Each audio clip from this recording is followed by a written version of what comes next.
every day we hear, okay, it's not the question because it's a war, so we will postpone it, but we will leave the politics of the policy of the open door, so-called open door policy. And I would say that one day we just be killed in this staying behind this open door, because that's the time passed from 2008 when we firstly had to get the membership action plan. I wonder if you can give us an idea of whether it feels like Russia is stepping things up as we end this week and start a new week. Does it feel like there's a new offensive?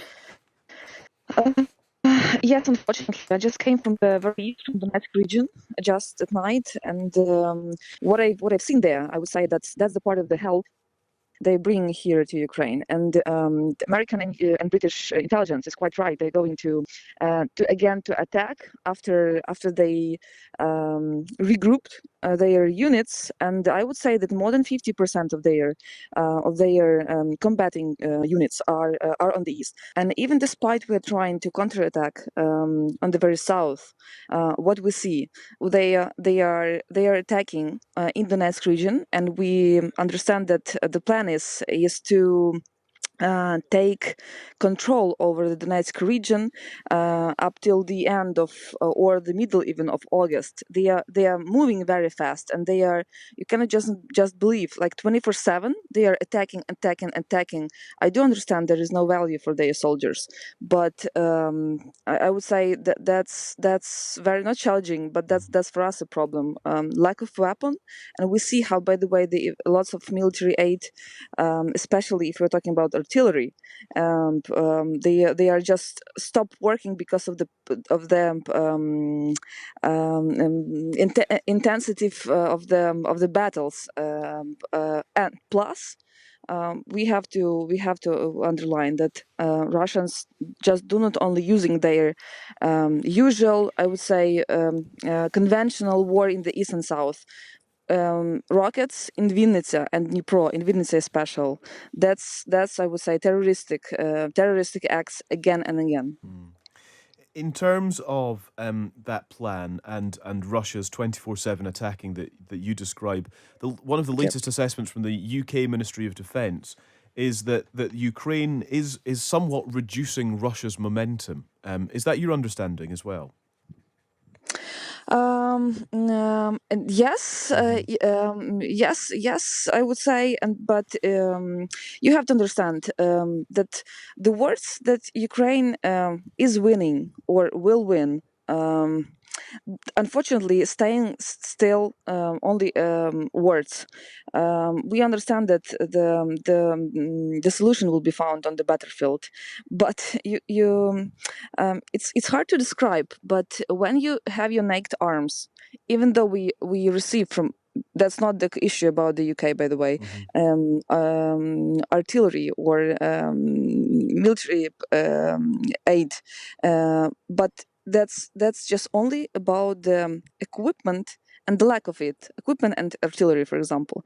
You see, we see how lots of drones, by the way, are using by Russian. And if you see the drone, you have to be sure that like in 5-10 minutes that they will start shelling because they see the position. And I would say that for us that's a big question, whether how long we can stay in Donetsk region as well, and after, which way they will press to occupy Zaporizhia, which is near the nuclear power plant station, or Mykolaiv near the sea, or again to push the block the seaports, which still are isolated and blocked, and whatever. We are waiting for the results of the negotiations between Erdogan, UN, and Russian Federation, unfortunately. You are the deputy head of the Ukrainian delegation at NATO, Solomiia, and I just wonder what sort of reception, response, welcome you are getting from NATO. Do you feel like support is dwindling? Do you feel like support still exists? And to use your phrase, are those simply just words at this point? Just to be very frankly and honest, NATO from the very first months, they said, okay, we are going to provide you. Okay, we're going to provide you the aid through the bilateral relations and issues.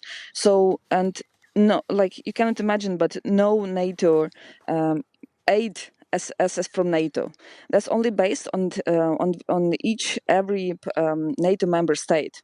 For example, like we can forget about Hungary. That's very for us obvious, for example, and we still rely on, I would say, allies, but not partners. Partners are still thinking whether to go or not, or to help or not.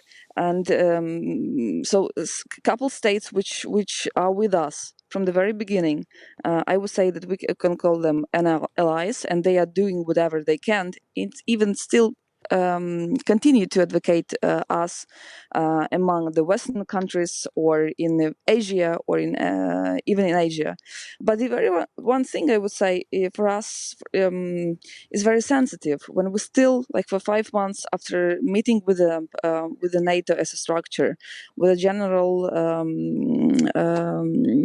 Stoltenberg, we every time we hear the one phrase, like will we one day to join NATO, and we every day we hear, okay, it's not the question because it's a war, so we will postpone it, but we will leave the politics of the policy of the so-called open door policy. And I would say that one day we just be killed in this staying behind this open door, because that's the time passed from 2008 when we firstly had to get the membership action plan, like past 15 years. And in now that could be, by the way, the solution. Why not? Putin understands only force and only the bold movements, and actually that's what, by the way, your prime minister showed, and Boris Johnson. That's why the his popularity here and his support here in Ukraine is much more higher and appreciated than in UK. But still, it's your domestic things. I'm just saying what's going on in Ukraine about Boris Johnson and what the thoughts are about him. Absolutely, and we appreciate that very much. Solomiia, thank you so much for speaking to us on the program. Thank you so programme. much for being with us.